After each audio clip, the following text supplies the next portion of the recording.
Hello, everyone, and welcome back to the Whale Nerds Podcast. This is episode number 79. My name is Slater, and I'm here with Adam and Caitlin. What's up? Hello. We also have a special guest again this week. We're here with John Calambokidis from Cascadia Research Collective.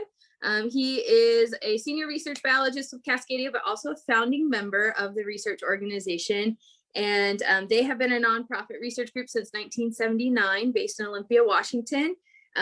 John's research resume is so impressive. And basically, he's like the large whale research rock star of the world at the moment, at least in our opinion. So we're super excited to talk to you.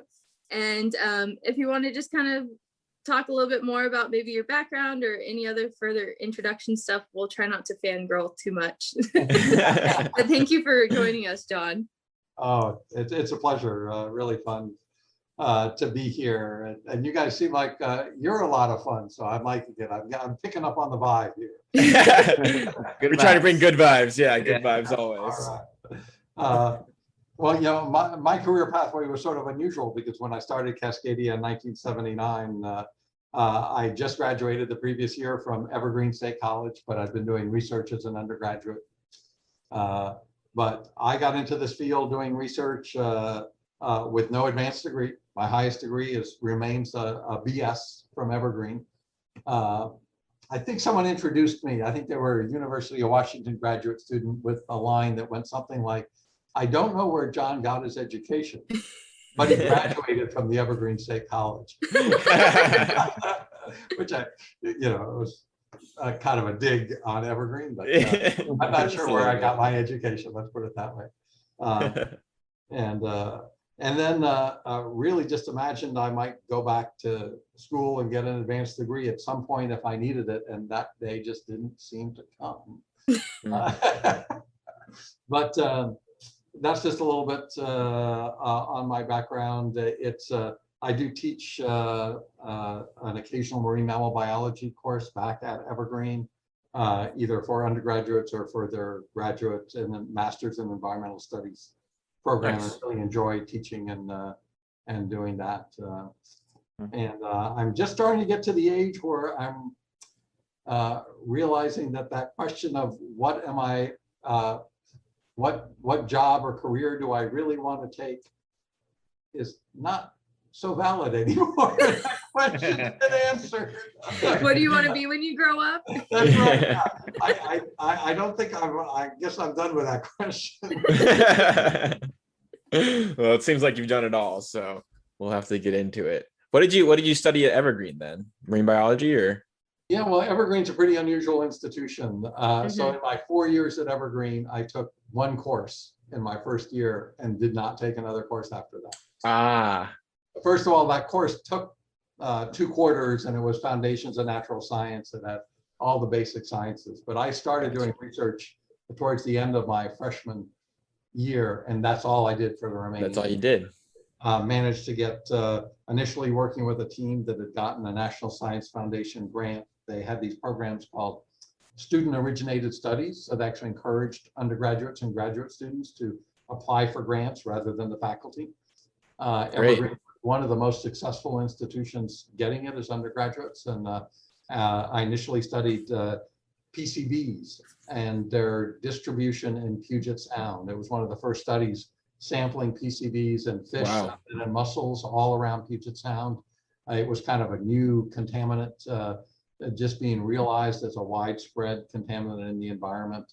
From that, I got naturally interested in, well, where do these PCBs end up and what are they impacting? And realizing one of our elements of our studies was looking at how PCB levels changed at different trophic levels. And we documented this, what was called biomagnification or trophic magnification, higher and higher levels as you get up the food chain. So then it was, well, what's at the top of the marine food chain? Well, then it was trying to get samples from seals, and we did some of the first analyses of killer whales, orca whales, and seeing the just record levels that we were seeing in some of these Puget Sound resident animals. In Seattle, there'd been a major spill of PCBs in the 1970s in the Duwamish waterway, and some of the effects of that were still apparent and how it spread through the environment.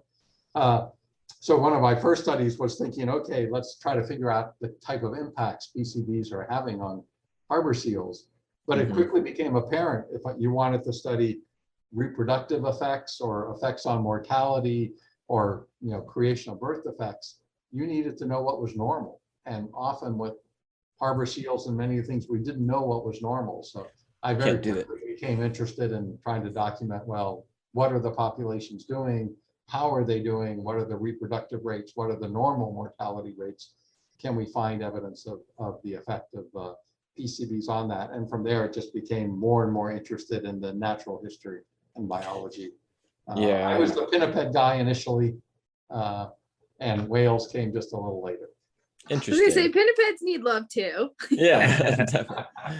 Well, it's cool that you're right. You totally need that baseline to compare your data to, and it seems like for the most part, Cascadia, in terms of the marine mammal field, as of now, has such an extensive library of data that it's kind of becoming the baseline for what we know. You have stuff like, if you look back at the whaling era, you have records of just numbers there, but in terms of actual science, modern day science with cetacea or marine mammals in general, seems like there's a lot there with Cascadia. So we appreciate your work greatly. Well, that's great. Well, yeah, things that are like totally taught as a principle now are things that you were working on at the beginning of your career. Things like biomagnification. It's like, of course, that's how it works, but no one really understood the mechanism until back then. Yeah. Yeah. So yeah, it's kind of funny. There's some things that we've moved on from, but many of the things that I started studying in the 1970s are still very much open questions now. We have not answered them to any degree. You answer some questions and they raise others. So sometimes it feels like there's amazing progress, and sometimes it feels like we're just doing the same thing with new tools. And that's probably, I think, part of what keeps me energized is you might study a problem for 10 years, but then now there are new tools and new ways to look at it. I think about, when we started some of our large whale work in the mid 1980s, there was a brand new technique, if you will, the idea we could photo identify individuals, and it had been pioneered by the people like, Mike Bigg with killer whales, Chuck Duras with, and Steve Katona with humpback whales, or Jim Darling with gray whales, or Roger Payne with right whales. And those were all kind of new pioneering, things. And now photo ID, you almost don't have to explain it anymore, but now new digital tags, that get smaller and smaller and have more capability. I think about the first time that I deployed a tag on a blue whale. It was a National Geographic critter cam. It was this huge thing. They're huge when they first started. Yeah, and it was, a high-8 video camera enclosed in titanium. Wow. But just when we got that first footage back, there's the science part of it. But just watching this thing, and suddenly it was like, I'm riding the back of this one. Incredible. I'm sure. Feeling, and just like it dove and it went down, and everything got dark, and it's like, it's dark out there. But even though it's dark, how do they see anything? How long did that? Do you remember how long that tag lasted on the blue whale?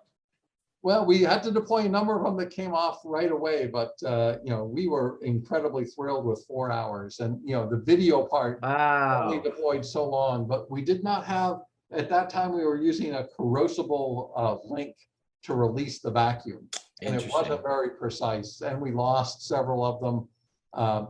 We discovered one thing early on, that first of all, that the research that had been done with some TDRs on blue whales before the one we deployed. This was done by a researcher named Don Kroll, who's still at UC Santa Cruz, had studied blue whale diving behavior, and the deepest dive they had documented was 200 meters, 600, 700 feet. And so that's what we were expecting on this. And we were now getting dives going down to 300 and 400 meters, twice as deep. Wow. And we only discovered a little bit later that the VHF transmitter we had was only rated to something like 250, 300 meters. So I think we lost some tags because the VHF transmitter failed, and we could never pick up the signal to find the tag again. Wow. So that was one of the surprises. They're diving deeper deeper than we thought they were, and it had some consequences to our methodology. That's awesome. Speaking of blue whales, I have a question for you.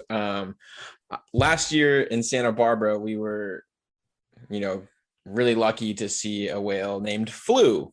And so we saw Flu about 5 times. And I know that you guys were able to sat tag and biopsy dart him. And people always, ask us about Flu because we got some nice drone video of him and we got some photos of him. And so everybody just loves that whale. So I was just wondering what your experience is or what you know of him. Yeah, no, I remember first encountering, I'm trying to think what we called it, but we immediately recognized it was a very thin whale, an animal that looked very thin whale-like, but it was clearly paired with a blue whale. Yeah, we did the same thing. We saw him and we were like, that is an interesting whale. It doesn't really look like a blue whale, doesn't really look like a fin whale, but we were freaking out. So, but it definitely looked more like a fin whale than a blue whale. Yes. But the fact that it was paired with a blue whale immediately tipped us off to that. And this was actually not far from where you saw it. We first encountered that whale just kind of northwest of San Miguel Island. Okay, yeah, up by in the kind of west end of the Santa Barbara Channel. Gotcha. We were able to get a sample of it because we knew it was unusual, and it was Scott Baker processed that sample and confirmed it was this 50-50 hybrid. So cool. Blue and fin whales. And then there's a bit of a strange story. We would re-encounter that whale multiple times over the years, one of the things that occurred is it ended up having a satellite tag deployed on it by OSU. And so we recently submitted and published, I don't quite know if it's out, but there's a paper. Yeah, Daniel Palacios is the lead author, is that right? Tom Jefferson was the senior, was the first author. Okay, I saw one come out of the plot. I thought it was Daniel's lab at OSU, but yeah, there was something just came out. Yeah, and it did just come back. It includes our sighting history with it, the genetic findings, because after they satellite tagged it and they collected a biopsy, and then we actually first heard from Scott when he said, well, we've got another fin blue whale hybrid, 50% each way, and it's the same fin whale hybrid. It's the same individual. And it was like, okay, got it, that makes sense. And of course, there's a whole interesting story around that whale that also ties in with another fascinating, unusual, enigmatic whale, which is the 52. 52. I was going to ask you about that. Yeah. Or AKA the loneliest whale, or sometimes called the Watkins Whale, because of the original work that Bill Watkins did, describing this unusual 52 Hertz call that seemed to be primarily one individual and wasn't like any other whale that had been encountered. And we actually, worked with a project trying to find the 52 Hertz whale, and I think that that film is actually, I think, just coming out. It's about to, I just saw it today. It's so that's from Lonely Whale, right? What your thoughts were on the 52 Hertz whale? and I forget what's in there, but I very much think those two things likely go together, but we could never prove it in the sense that and in that film it documents the attempt to say, okay, well, we know this fin blue whale hybrid was at these locations and it got satellite tagged. Were there any acoustic detections? And the 52 Hertz whale is a bit of a misnomer now, because like all other blue whale calls, the frequency of the 52 Hertz whale has shifted downward. So it isn't 52 Hertz anymore, but still it started there. And also in that show, featuring the fact that it may not be the only one that fits that bill. And I think the fact that it may not be the only one fits also with the fact we've seen other whales that we suspect are bluefin hybrids. We just haven't been able to demonstrate that with a collected sample demonstrating that was the case for sure. But we've seen other whales, kind of that similar intermix, a dorsal fin, very much like a fin whale, faint modeling, often not that clear white lower jaw on the right side that you see in fin whales, and sometimes associated with with other blue whales. We suspect these are mostly the product of a blue whale mother and a fin whale father, and often it seems like they're associated with a blue whale, and they almost seem like they think they're blue whales or something. That's exactly what it was. We saw Flu every time we saw him. He was associated with 10 or 12 blue whales in the area, and then the second we saw him, we're like, we gotta get the drone above this thing.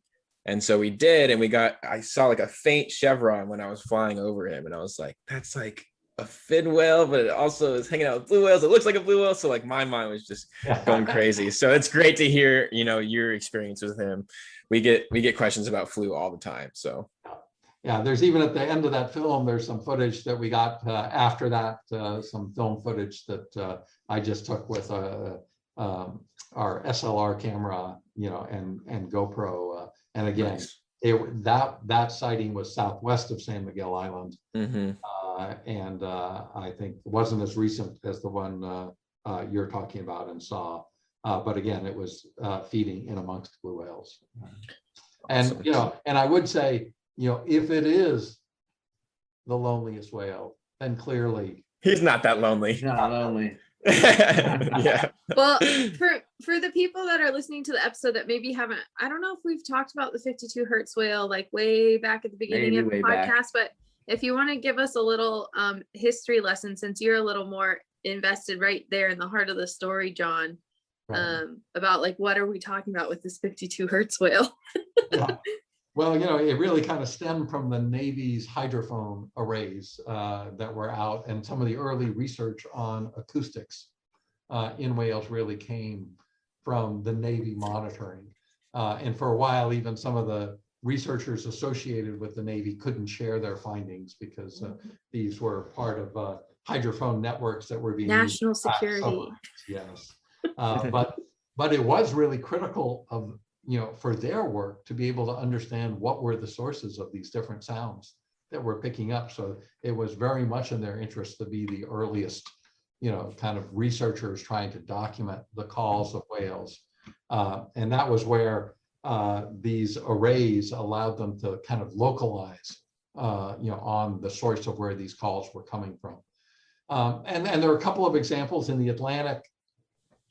There was, and I'm still kind of curious what the story on it, but there was a particular blue whale that the Navy researchers there nicknamed Old Blue, was sort of the nickname, that had a distinctive enough call that they were able to kind of track its movements over extended periods. And there are references to Old Blue and some of Chris Clark, another one of the kind of pioneering acoustic researchers with whales, talked about.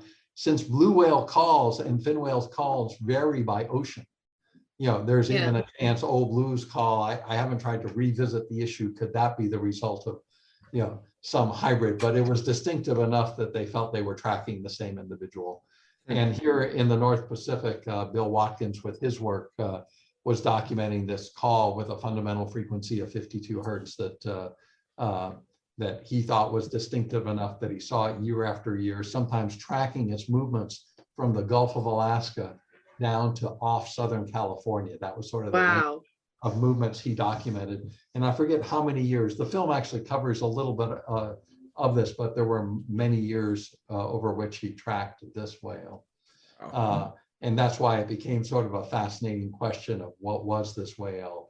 And from an acoustician standpoint, you could see why it would seem to be on its own, because it produced this unique call. We have learned, and some of the work I did with blue whales was documenting that these loud broadcast calls that blue whales produce are produced primarily by the males. And there are certain calls, and some of these calls have been given letters. You'll hear, like here in the North Pacific, in the Eastern North Pacific, we refer to an A and a B call, and those are two types of these broadcast calls. But then there's also this more variable call, a D call, that is much shorter and variable, and does seem to be produced by both sexes. But when we started to deploy acoustic tags on blue whales, we were able to see only the males were producing the AB calls. It's still a bit of a tricky thing, though. We still get caught up in some of the details of that, because when you put an acoustic tag on a whale, and the fact blue whales are typically either single or paired, and when paired, those are two whales in very close association. And most of those pairs are male-female pairs, female in the lead and male Interesting. trail Wow. position. It's hard to separate from the tag Yeah. whether the calling animal is the whale is that the tag's on, or a whale may be right next to it. Next to or it, close yeah. by, because it could be almost louder if it's the whale right next to it. And so we've been trying to use some of the accelerometry signal. Is that a good enough indicator? We keep getting indications, but maybe we haven't proved it with 100% certainty that the accelerometry, which picks up the vibration of the call, that seems to be a really good indicator that the tag is picking up the signal from the whale that it's on, as opposed to transmitting through the water. But we're still trying to, that's still a little bit of a, a question we're trying to answer. But, so some of these things about males produce calls, right now it's like primarily males where we can produce the call. And we're not sure how 100% that is, because that sample size still isn't huge. Yeah, marine kind of mammal nailed science is a statistician's worst nightmare. But anyway, I don't know if I kind of fully closed the loop. I don't want to take the whole mystery. If you have a chance to look at this film, it does quote John Hildebrand and some of the work at Scripps Institution of Oceanography on having picked up this call on their hydrophones as well, in the Southern California Bight in particular, and also some of the evidence they have that there's more than one whale in this category. So cool. Yeah, the first time I heard the story of the 52 Hertz whale, I was working for the Hildebrand lab on a Cal Coffee survey, and their acoustician had started talking about it. And I had no idea that the whale was picked up off the coast of Alaska as well. I thought it was mostly a California thing. But yeah, the acoustician at the time was like, oh yeah, all these people think that like this whale is like some weird thing. And she's like, I think it's a hybrid. And I was like, actually, that makes a lot of sense. So pretty cool. Yeah. Let's see. I think so. You've done so many cool projects over the years, but if you had to pick maybe a few favorites out of all the work you've done, do any like boil right to the top? Yeah, well, and I could cite several. One of the projects that we were involved with starting in 2010 was called the Socal Behavioral Response Study. And it was a study trying to document all different large whale responses to Navy mid-frequency sonar, a really key question. It was actually funded by the Navy. We went into that research project, concerned Cascadia generally does not work for private industry. We try to work just for government agencies, because government agencies are serving the public good, and we didn't want to become like a consulting group, just working for hire. Absolutely. And working for the Navy, we have to think about that, because the Navy, is one of the sources of impacts on marine mammals. So, once we decided that if it was a study we believed in, that it was directed independently, addressed a critical question, and there were no restrictions on data dissemination or publication or reporting. We didn't need Navy to do it. That was a study would be willing to do, even if funded by the Navy. And so the behavioral response study, it ended up bringing in a number of researchers, Brandon Southall, who's based in the Monterey Bay area with Southall Environmental Associates, Jeremy Goldbogen, who runs the Goldbogen Lab now at Stanford. He actually had been a postdoc with Cascadia before that, and was at Scripps before that. Ari Freelander, who's now at UC Santa Cruz. Yep. But we had like 4 boats, something like 17 researchers, and we were both initially testing response to playback of much quieter playback of Navy mid-frequency sonar, but eventually stepped up to actually looking at response to real Navy ships producing. And it was an exciting study for a number of things. It sort of brought together people that have been trying to do this in other areas. It was my first chance to work closely with Brandon Ari, and some of the other researchers. And it was just such a exciting time because, we came in, Cascadia being we, having worked a lot in Southern California, how behavioral response studies had been done before were very much centered on big ships, in a very centralized team. And we sort of flipped that. And now the rigid hull inflatables were the ones out leading, finding the whales, deploying the tags. The ship was more a central platform we could come together on. And I think out of that study, I forget how many publications have come out of that study, but it's 30 or more. Wow. Some of them really basic science. We deployed tags on species that there hadn't been tags deployed on.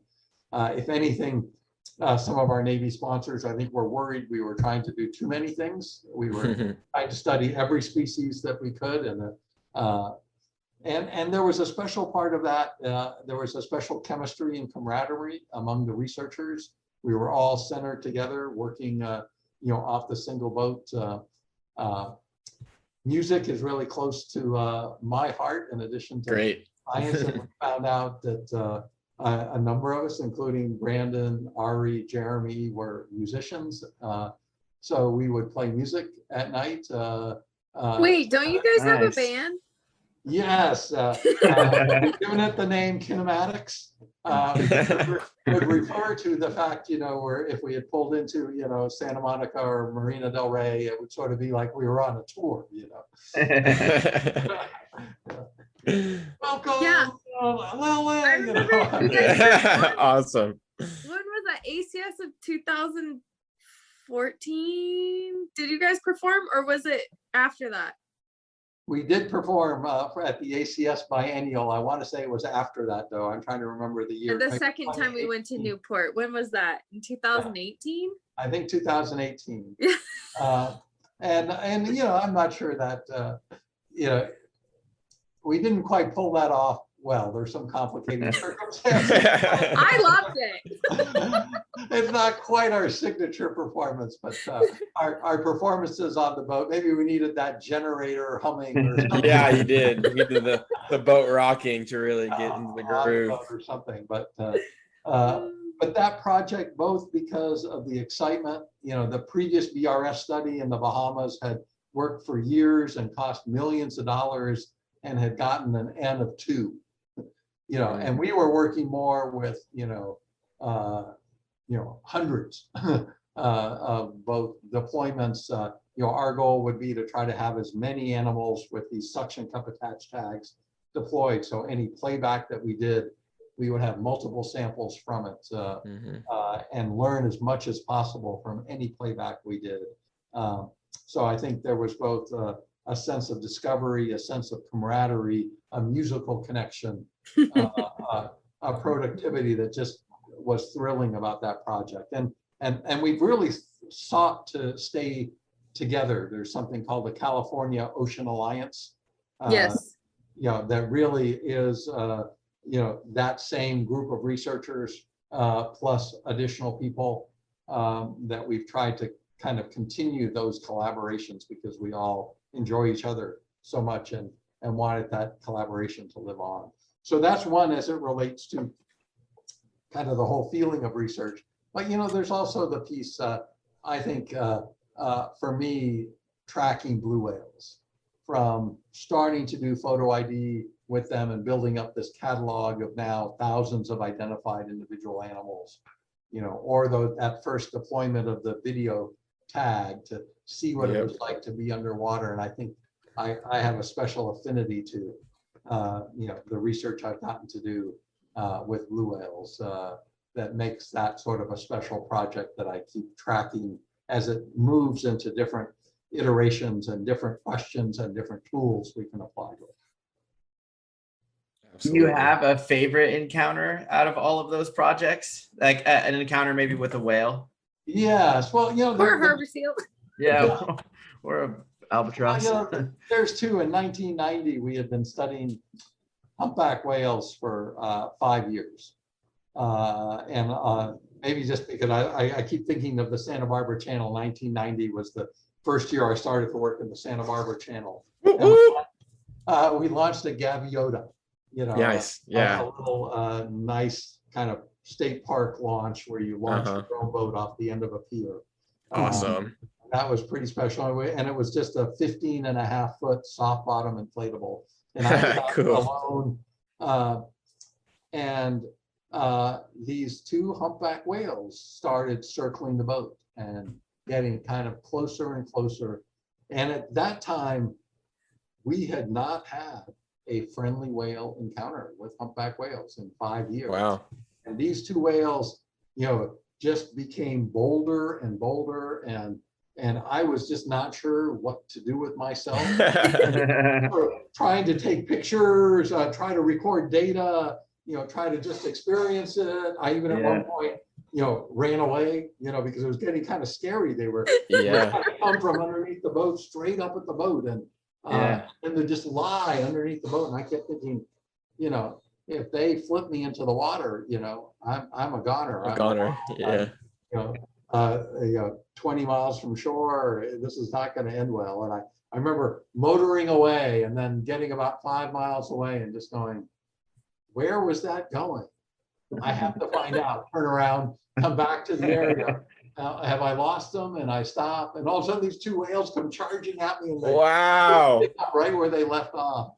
And I wondered what's going to happen when they touch the boat. And I remember the first time a whale came up and just lay under the boat, and it lifted its back ever so gently till it was touching the bottom of my boat, and then it just sort of arched its back and lifted me up in the air.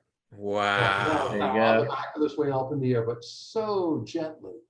And then incredible. I realized, hey, this is going to be okay. And then one of the whales would lie with its stomach up against the bottom of the boat and its pec fins on both sides of the boat. Oh my gosh. Just start pushing the boat. Adam would have. And this went on for an hour, I even,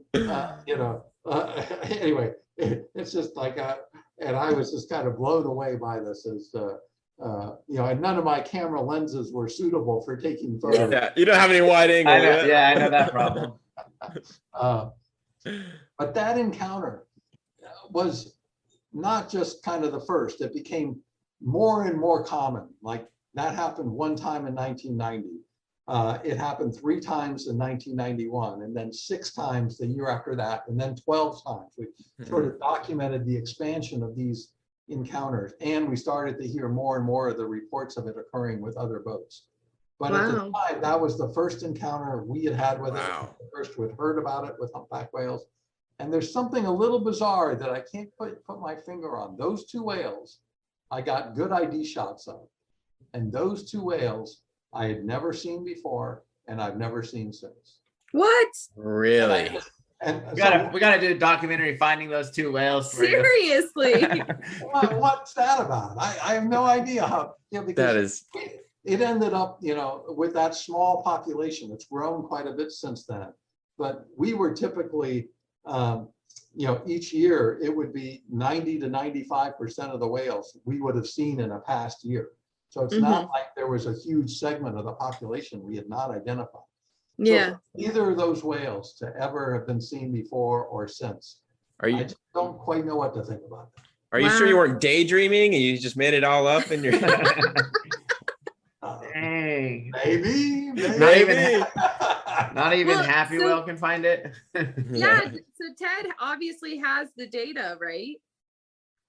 Yes. And it's probably due. It's probably been about, a number of years since I've said, hey, what were those 2 whales? And maybe while we're doing this interview, I should look up those whales and make sure I'm not misspeaking that maybe they have been encountered more recently. Well, it's so funny.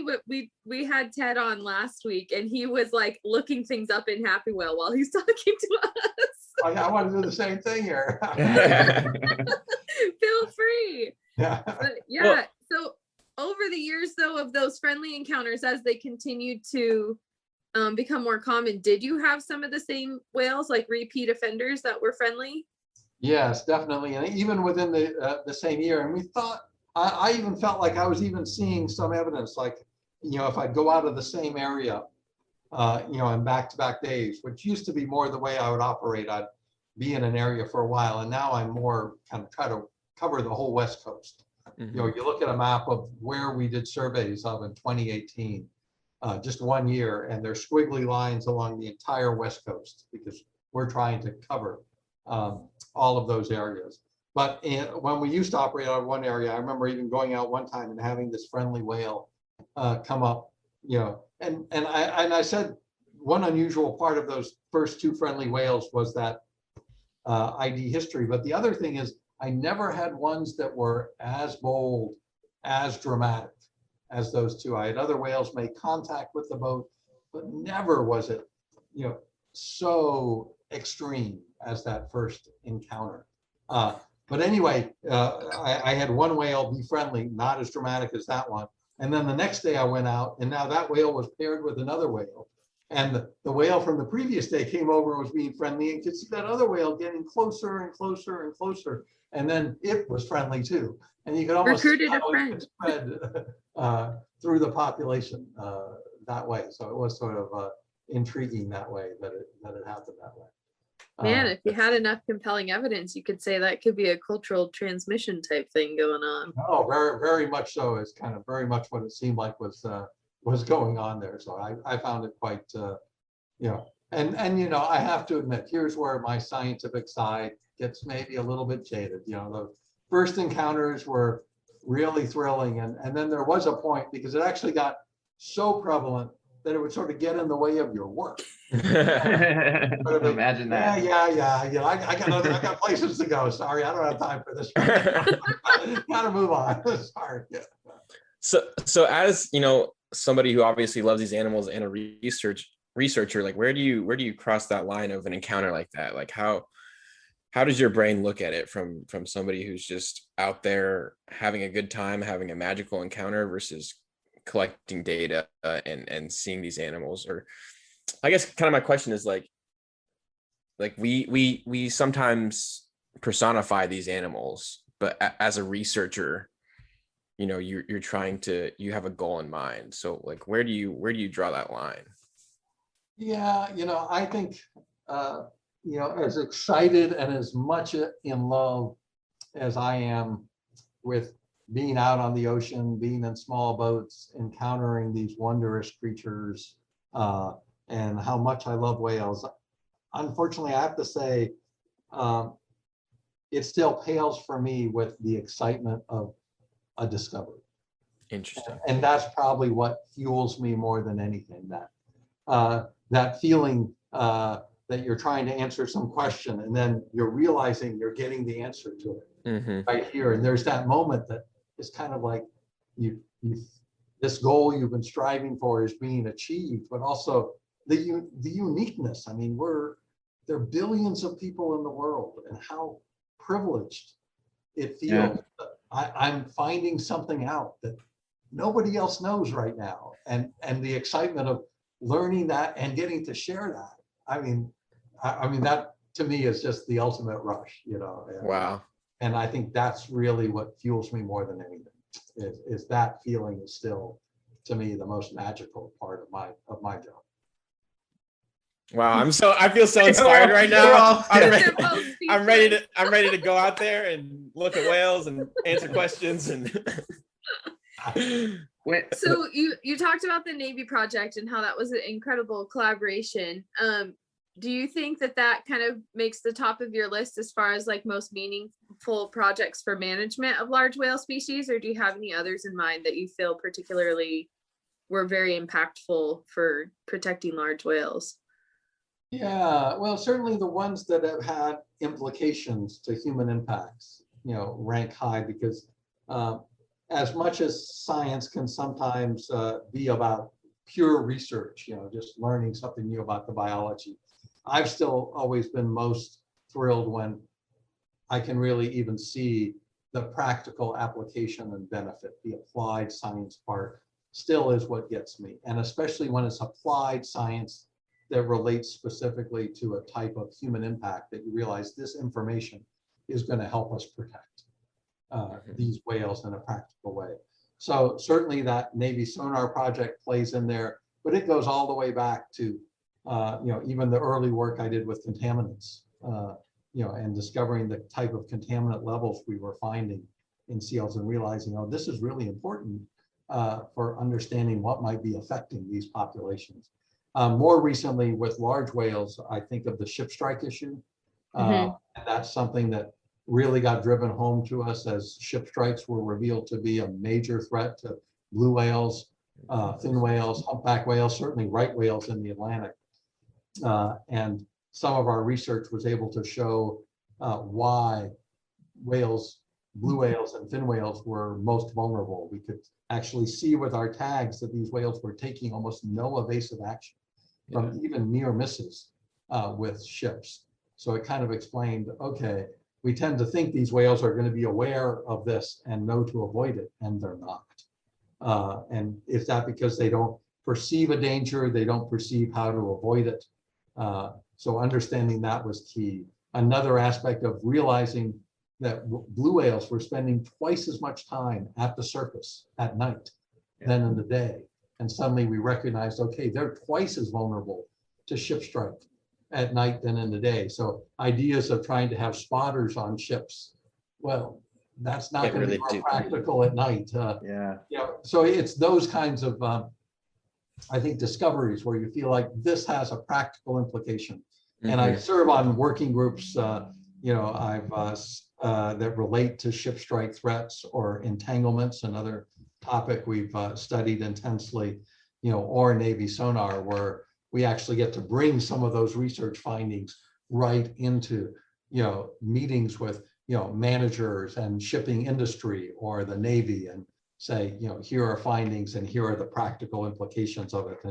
And here's how, you could reduce this impact. So anyway, those still kind of give me the most meaning, to the work I do when you have that almost direct from discovery to application to maybe corrective action, sometimes in scary ways, like if I can give you an example from very recently, since 2015, we've had this dramatic increase in entanglements of large whales. First documented off the California coast, but increasingly seen up here in the Pacific Northwest as well. And species, especially humpback whales, being affected by it.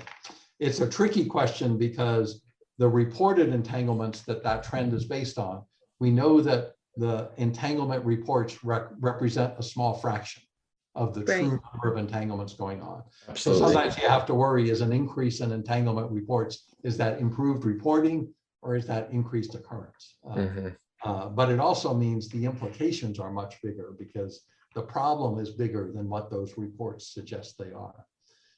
So we have a project funded by the Ocean Protection Council of the state of California that was to gather data that would help inform decisions being made on when to open the Dungeness crab season. And this past fall, we were doing surveys to look at how many whales were still around, were they using areas that overlapped with where the Dungeness crab fishery would be occurring. And literally the first set of surveys we were doing were a little bit before the Dungeness crab season was scheduled to open. And we got off the water and we had to I was trying to write a report that day because the deadline was that night to provide that information to a working group that was, included Dungeness crab fishermen that was evaluating the threat, as well as the California Department of Fish and Wildlife that was ultimately making the decision on whether to open the fishery or not. And it was, that was a rare case where from doing the survey to writing the summary, to a decision that could affect the lives of whales was happening within 8 days of each other. Wow. Yeah. And it had I talk about the thrill and the excitement, but that had almost more like a scary, that's when stress. I said it had a sense of responsibility. Absolutely. That, wasn't about the excitement, oh, isn't this wonderful? It was like, oh, we have this key responsibility here to do this right. Wow, awesome. So I kind of want to jump backwards because I should have asked this question at the beginning, but I didn't. So when you first formed Cascadia Research Collective in 1979, I don't know if you want to just like share a little bit of like how that came together, like how this, you know, powerhouse of a research group has sustained into 2021 and will keep going into the future. Yeah, well, I don't get to tell the story very much, which was origin of the idea of Cascadia Research. And I actually remember the very moment. We were driving back. I'd given a presentation, I think, to the Seattle Audubon Society on harbor seals. And this was probably 1977 or 78, maybe 78, early 78. And we were driving back, and there were three of us, Jim Cubbage, another of the founders, and myself were in the front seat, and this other biologist that was also involved. All of us graduates of Evergreen, all of us had worked on harbor seals together. And Sue Carter was sitting in the back seat, and I think I had gone up and done some work on fur seals and the Pribilofs for the National Marine Mammal Lab. And Jim had worked with the National Marine Mammal Lab on bowhead whales. Sue had worked with me on fur seals as well, but we had all been part of the harbor seal project. We were driving down, and Sue was in the back seat. She sort of said, you know, wouldn't it be wonderful if we could form like our own organization and we could choose the projects we work on, you know, the projects that would be the most meaningful, that would serve conservation and would be our own boss. You know, we could run it like a collective, and it would be non-hierarchical and would do the research in an ethical way. And, you know, and I remember Jim and I kind of looking at each other, and I think it was probably me that my first words were, yeah, right, dream on. Like, who's going to fund that? You know, get real, you know, like, yeah. You know, what a preposterous idea. But, you know, it stuck. Somehow Sue's idea stuck with us, and we ended up, and it was just a few years ago I got to share that story. I don't think I had shared that story with Sue, who actually went to Alaska and left, and didn't end up staying with Cascadia Research, but I only recently got to share with you. You know, you were the one who came up with this idea. That's awesome. But that was the start of it. We, you know, it started as a living room operation. Jim and I owned a house together. It became the headquarters for Cascadia. We initially converted the work we were doing. There were, I think, 5 of us that were working seasonally as biologists. Like when we did our harbor seal final presentation as our graduation project from Evergreen, I think 5 of us were hired on the spot that night by researchers that had come down from Seattle that worked with the Marine Mammal Lab, you know, who I think thought we were doing great stuff. And it was sort of like, do you want to come work for us? And I was like, wow, I like this. That's the dream. But our first step was really to go back to them and say, well, you know, we worked as temporary employees, but we're starting this new organization, Cascadia Research, and we don't want to work as employees anymore, but would be really interested in continuing this work. You know, if there's any chance you'd want to contract this new entity, keep that project going.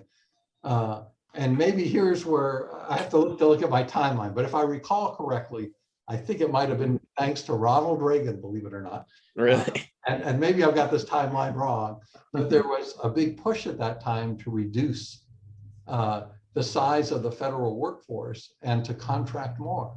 And so we went sort of kind of sheepishly to our, you know, the people who had hired us and said, well, we don't want to do it as employees. Is there any chance you want to contract us? They were going, why?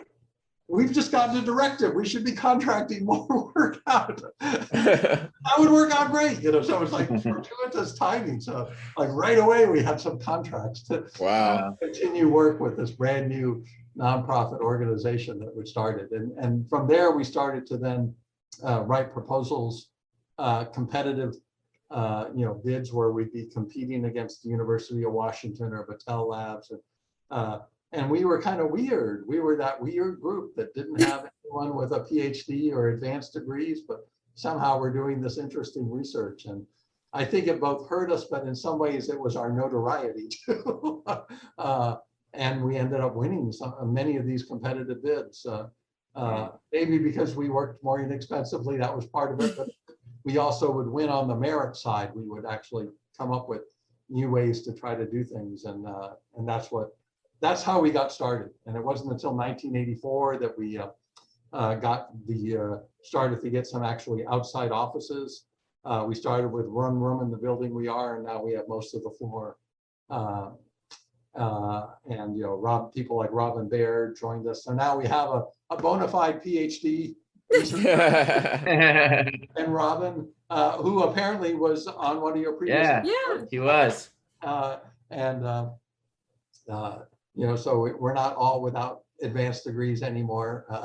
Some of us have remained that, and it just kind of steadily grew from there. In fact, even to the point where right now, part of the reason we're hiring, the new position we're hiring is true to that tradition. A lot of the administrative duties were duties that we just got used to doing ourselves, and not wanting to have a hierarchical structure. We've had no executive director, no kind of titles. Even my title, I'm a research biologist, and I'm one of the co-founders of Cascadia Research. As a nonprofit, we're run by a board, that has become increasingly active. But we had to sort of adapt and change over time. But that's how we started, and I think it was some fortuitous events that happened to come our way. I love that story. Wouldn't it be wonderful if we did this thing? Dream on, and now look at you.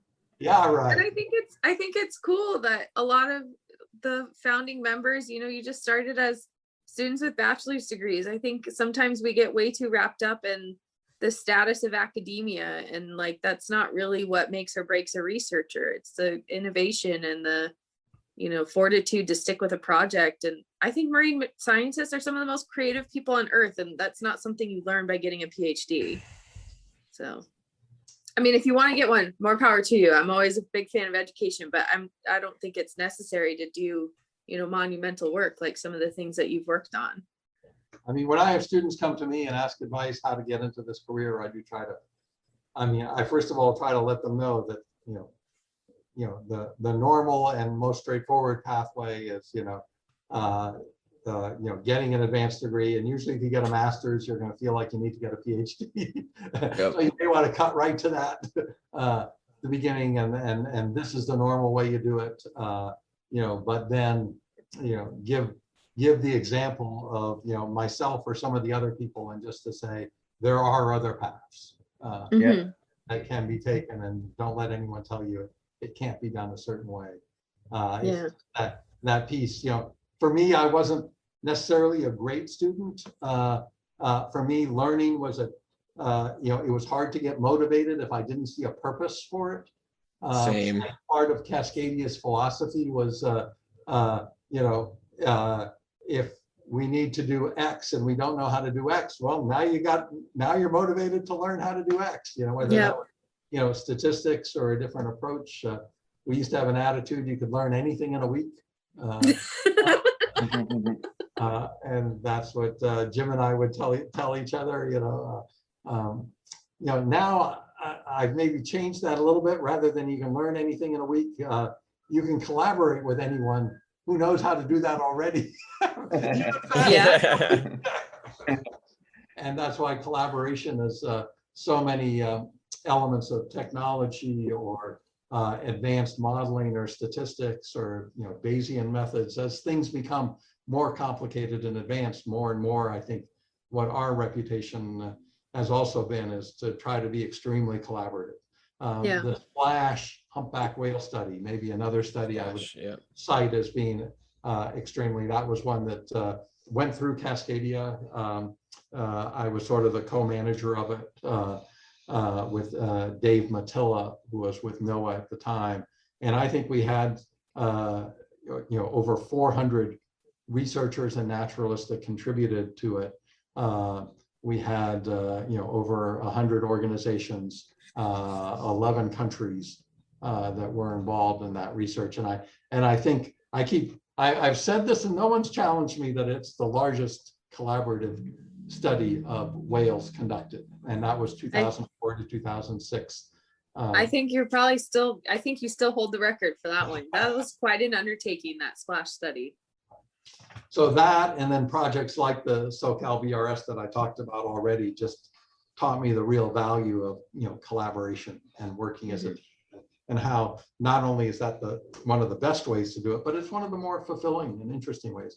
I do have to admit, I will just say that, sometimes in those VRS years, I would go from working, helping to manage a 4-boat, 20+ researcher operation, and then from there I would go to maybe working with a couple of boats, and there'd be 4 or 5 of us, working on a project. And from there, as I worked my way back up the coast, it might end up being just me going out alone and doing photo ID. And all of those had their unique aspects that I loved. There were parts of working in a small team or this big team where all these people, I mean, I couldn't believe we'd start the season with the BRS, you'd go, and Brandon and I were sort of co-managing that project, and you'd go and there'd be 20 people setting up aspects of their research. And I feel like there was really nothing for me to do because everyone knew what they were doing so well. And it'd be incredible to be surrounded by these incredibly competent people, setting up and taking off for their projects. But then I also love that part of being out on the water alone, 30, 40 miles offshore, in the boat. That's also a really exciting and beautiful part. So it kind of made me appreciate that full range of things too. Every aspect. Still do all of those, yeah. Going back to the blue whale research, do you have a blue whale population estimate for the West Coast? Yes, we're about to generate a new one, but our estimates are pretty consistently. Even though we have different numbers that we've come up with different models, it really is about 2,000. And it has stayed that way, unlike humpback whales where it's changed dramatically. Our estimates going back to the 1990s have been in that same ballpark. We do not have a clear increasing or decreasing trend in that estimate of blue whale abundance. It's meant two things, two possibilities. One that is good news, and there was a paper and a study done by graduate students and Professor Trevor Branch at University of Washington that concluded blue whales were likely at carrying capacity in the Eastern North Pacific. So that could be the good news part of it. I had some criticisms of some of their assumptions in that model. The other thing I worry about is that we do know with the level of ship strikes occurring and our current estimates of the degree to which the reports are underreported, like we think it may only be on the order of 5% of ship strike mortality and blue whale mortality gets documented. So true mortality may be 20 times, what it is. That those estimates would also suggest another possible explanation, which is that the level of anthropogenic mortality and natural mortality is actually keeping the population from growing.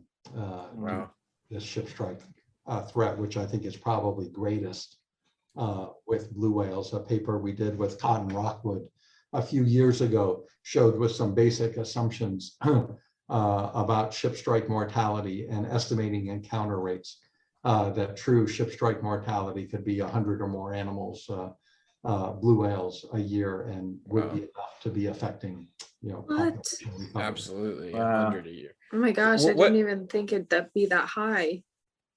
So with the blue whales and ship strike, like in the summertime last year, we saw very close glimpses of that interaction. We never actually saw a whale get hit. Thank nature, thank whoever.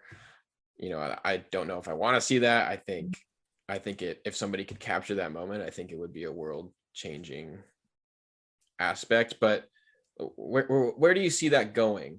Yeah. Maybe especially in the Santa Barbara Channel, because I know it best, and I've seen how close. I've seen how it happens. So what do you think about that?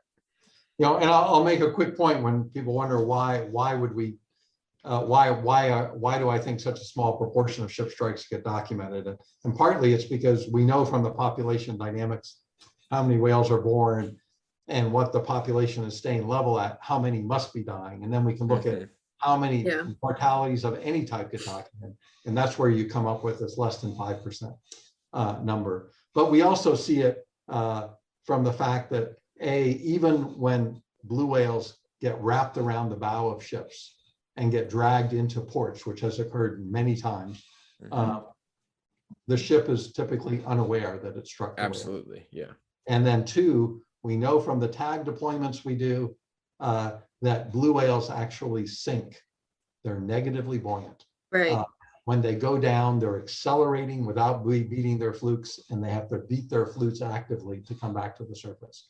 So if they are struck and killed, and especially if anything breaks the body of the animal open in any way, they're going to sink, and either bloating won't bring them to the surface, or if they sink in deep enough water, it's going to, the bloating is never going to be able to counteract the level of water pressure that's keeping them from expanding and making them positively buoyant. One of the frustrating things about the ship strike issue is we know some clear ways to reduce that. And they've been put into effect, but to limited degrees. So first and foremost, separate shipping lanes and ship traffic lanes from the areas of whale concentration. In the Santa Barbara Channel, the inbound shipping lane was moved 1 mile. Yeah, I know. Partly to reduce, and it was done by decreasing the width of the separation zone between the inbound and outbound. And you have islands on one side, and you have oil platforms on the other, so you're limited. But for example, we could have easily moved and increased shipping traffic going south of the Channel Islands, but that takes it through Navy ranges, and the Navy has resisted any designation of shipping lanes through their training area, even though when some of the air pollution control regulations came into effect, much of the shipping traffic shifted on its own to south of the islands, so it could not have to shift to clean burning fuel, which was required when they got within a certain distance of shore. And we tried to make the argument to the Navy that, well, wouldn't it be better that at least it would be predictable and in lanes you could define than in this unpredictable way it is currently? And they were just reluctant to resist that. So I do feel like there's some real progress we could make at moving shipping lanes. We've shown by putting observers on some of the ships that the routes that ships take between US ports, so once they leave the Santa Barbara Channel, if they're either going to or coming from, like ports in San Francisco Bay, they transit along the coast. And those aren't designated shipping lanes, but if we shifted those offshore, most of the whale encounters those ships have by putting observers on the ships actually occur outside the shipping lanes on those transit routes down the coast. So we could shift those offshore. So there are at least 2 ways we could better spatially separate whales from shipping lanes by moving those either routes or those designated shipping lanes. We also know that decreasing ship speed is going to reduce the lethality of ship strikes. We suspect it reduces the incidence, but that's not quite as well proven as we know it reduces the lethality. And yet all we've done is either create voluntary requests, or in the case of a very effective program of providing financial incentives to ships to slow down, and they will slow down. But wouldn't it be much simpler just to make it a mandatory slowdown? Then, it isn't requiring all these resources. I've had the shipping industry people tell me themselves, they say, well, we're not taking the voluntary slowdowns seriously, because clearly you're not taking it seriously. If you were serious about it, you'd make it mandatory. You're already communicating to us. And also when you make it voluntary, you're in essence penalizing those shipping companies that are choosing to be responsible. They're operating at a competitive disadvantage to the companies that ignore it. What kind of incentive is that? And obviously by providing the financial incentive, you counter that. But wouldn't it be simpler to just create an even playing field and make it a mandatory? And so I continue to be frustrated that even as new programs like the Whale Safe program, or the efforts the sanctuary has taken, they're still relying on voluntary. We know from other areas that there's very clear continuum. voluntary restrictions with no incentives and no follow-up are the least effective. Yep. You start to add kind of reporting, kind of shame people, and you get better adherence. You add financial incentives, you get better adherence. But all of that is still short of what happens if you make it mandatory. And of course, there's a gradient once you make it mandatory with no enforcement. That's not as effective than if you do mandatory with enforcement. But there's this very clear continuum that we know and we've known for 10 years. And yet we're not going to the step that we know would be effective. And so having served on a few of these working groups, and that even members of the industry know this, I get frustrated that we have this information and still we're taking these half measures. It's crazy. I've heard a couple of different things about blue whales in the Santa Barbara Channel. I've heard that that feeding ground might be a temporary feeding ground, or I've also heard that that's the main spot for this part of the Pacific for the blue whales. So what do you think about that? No, it's very much, and it is one of the complicating factors. There are kind of predictable higher density areas for blue whales, but there's also tremendous year-to-year variation and clear links, to oceanographic features, and the California current and the areas of upwelling vary dramatically. And not only does it affect how whales are distributed within Southern California or California, but it has a major effect on the proportion of the blue whale population that is even feeding on the US West Coast. Increasingly in the 1990s, which were very big krill years, the estimates of blue whale density, showed that there were close to 2,000 blue whales feeding along the US West Coast at any one time. It very closely matched our abundance estimate. But since there, in the 2000 and 2010s, the estimates of how many blue whales are present these are from line transect methods that estimate density, are coming out at less than half of our estimate of the abundance, our abundance estimates of blue whales, suggesting on average less than half of the blue whales are feeding off the US West Coast at any moment in time. We know some of the same whales that feed in the Southern California Bight. We've sighted up into the Gulf of Alaska and off Southeast Alaska. We know many of them continue to feed off the west coast of Baja. Some may even continue to feed in other areas further south from there. So we see even variation of what proportion of the blue whale population even comes to feed in that area. So all of that varies year to year. And so there's a good case that we could probably even better estimate blue whale occurrence, and we could, if we used dynamic models that took into account those shifts year to year and seasonally. But the reason why I haven't been a strong advocate for them is because what we hear from the shipping industry is that they need predictability.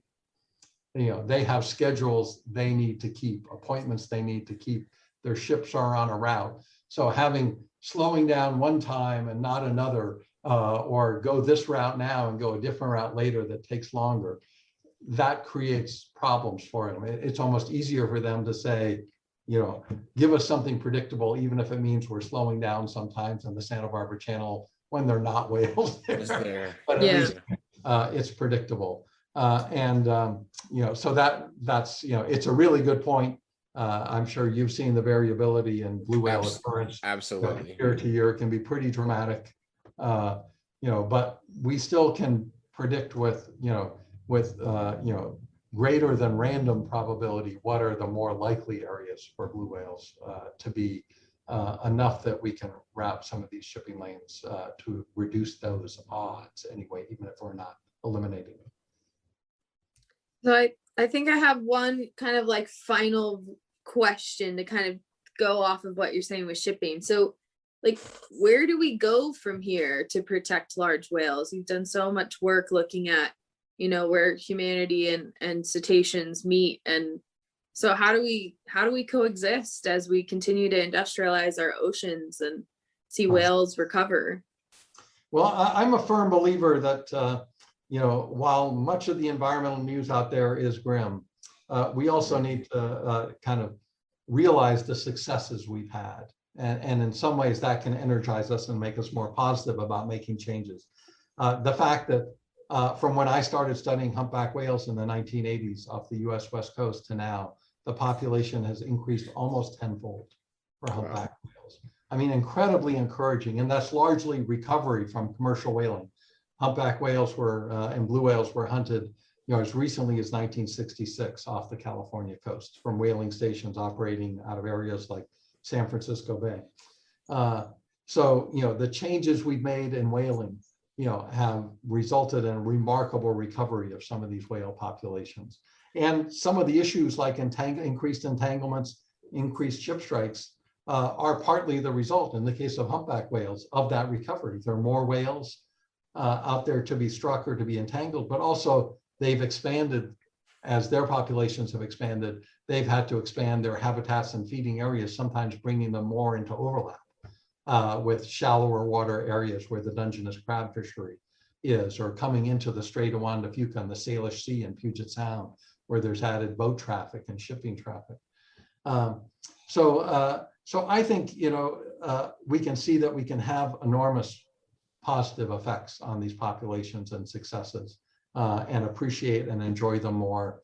Certainly, we've come to see over the last 10 years the incredible economic benefits from whale watching and things like that. Now there's increasing evidence that whales play this productive role in increasing ocean productivity that might affect other economic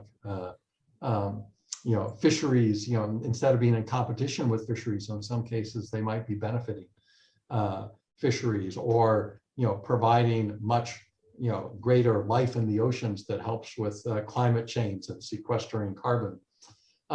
So I think those all represent ways we've made both progress in protecting whales, but also progress in understanding how greater protections can serve these much greater, and purposes other than just preserving whales for whales' sake, which I think motivated many of us from the start. Now there are even economic and other arguments that can be made. And I think those carry weight. So I'm actually very optimistic about the future. Seeing in each state, California, Oregon, and Washington, all three states have groups of Dungeness crab fishermen meeting together, trying to strategize, how can we reduce entanglements?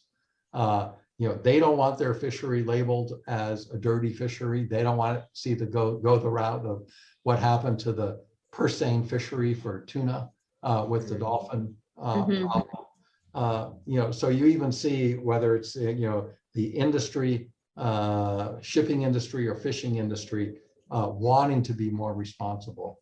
I tend to view that all the change that's occurred has really come at the behest of people caring, taking action, manifesting that action through environmental groups that then translate that action into lobbying or even legal suits.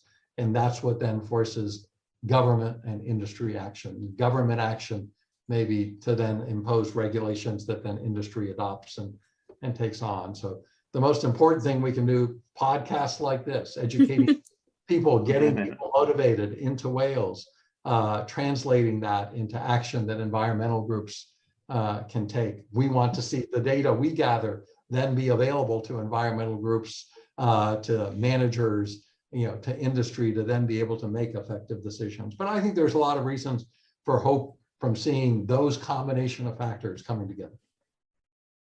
Awesome. Thank you. I feel so inspired. I know. Let's save the world. I'm going to save the world. Wow. Well, it's been incredible to chat with you, John. Thank you so much for your time this evening. That was really lots of good stuff in there. Yeah, fun talking to you guys. And at the end of the long day, it got me going again. Yeah, great. Glad to hear it. I'm excited again now. Good. And I hope all our listeners are too. So for those of you that made it all the way to the end of our episode, thank you for listening all the way through. What do you guys want the secret whale to be this week? The 52 Hertz whale? Yeah. Lonely whale. Lonely 52 whale? Hertz. Yeah, every week at the end of our podcast, we choose a random whale or a whale that we talked about to be the special whale at the end. So I think we'll do the 52 Hertz whale. Flu. All right. Our boy Flu. Whatever you want. 52 Yeah. Hertz whale, lonely whale, flu. Any of them, we'll take them on the Instagram comments later.